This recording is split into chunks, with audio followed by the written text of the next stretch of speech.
5,000 years ago, along the banks of the Indus River, one of the world's first great civilizations flourished. Cities like Harappa and Mohenjo-daro showcased advanced urban planning and sophisticated craftsmanship. Their script remains undeciphered. We trade with distant lands. But their legacy of trade and innovation would echo through the ages, even as their cities fell silent. Today, archaeologists continue to uncover the secrets of this remarkable civilization. As the Indus cities faded, new peoples arrived from the northwest, bringing horses, iron, and sacred songs. The Vedic peoples brought sacred hymns and rituals. Offer the hymn, let the world be ordered. Along with horses, chariots, and iron tools, small tribes grew into kingdoms, laying the foundations for India's first great empire. In the 4th century BCE, a young warrior named Chandragupta Maurya would unite most of the subcontinent, creating India's first great empire.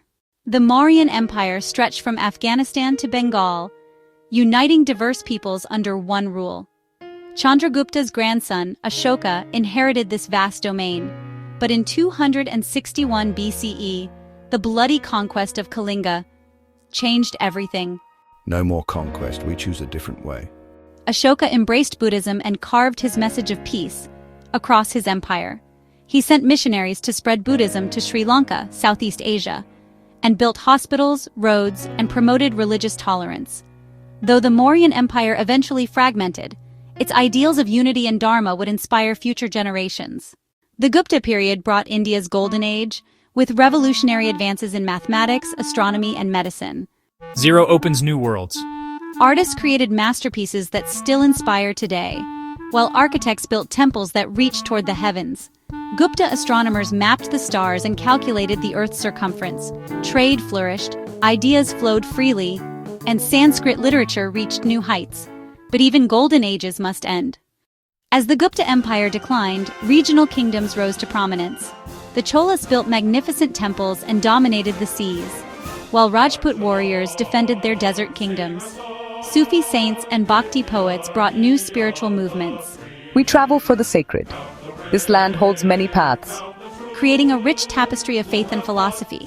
Indian merchants traded with Southeast Asia, Arabia, and beyond, spreading Indian culture, religion, and ideas across the ocean.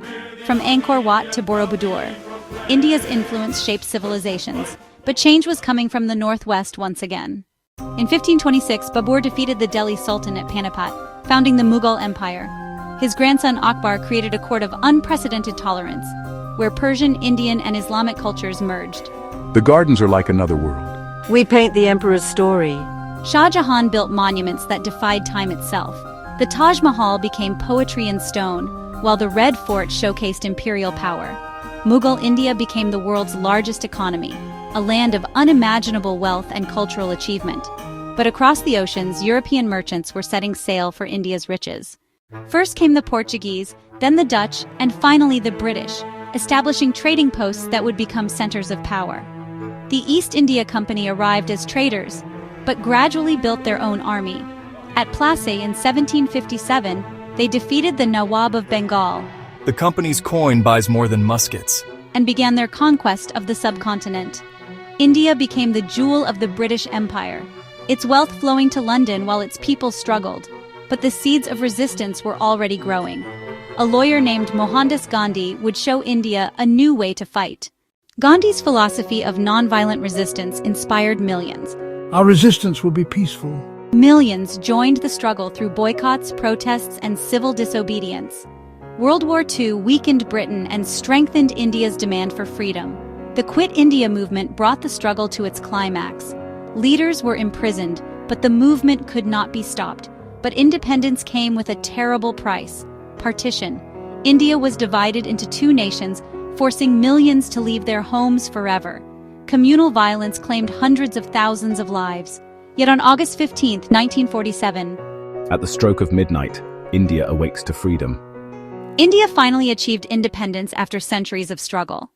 Independent India began the massive task of building a modern nation. Nehru envisioned a secular, democratic, and industrialized India.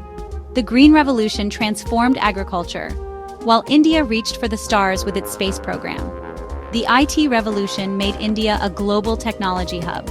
Cities like Mumbai became centers of finance and film, while Bollywood spread Indian culture worldwide. Cricket became a national obsession, while ancient festivals continued to unite the nation. Today, young Indians are building the future. In technology, arts, and entrepreneurship, ancient wisdom meets modern innovation. As India continues its eternal journey, from rivers and ruins to rockets and startups, India's story is onward.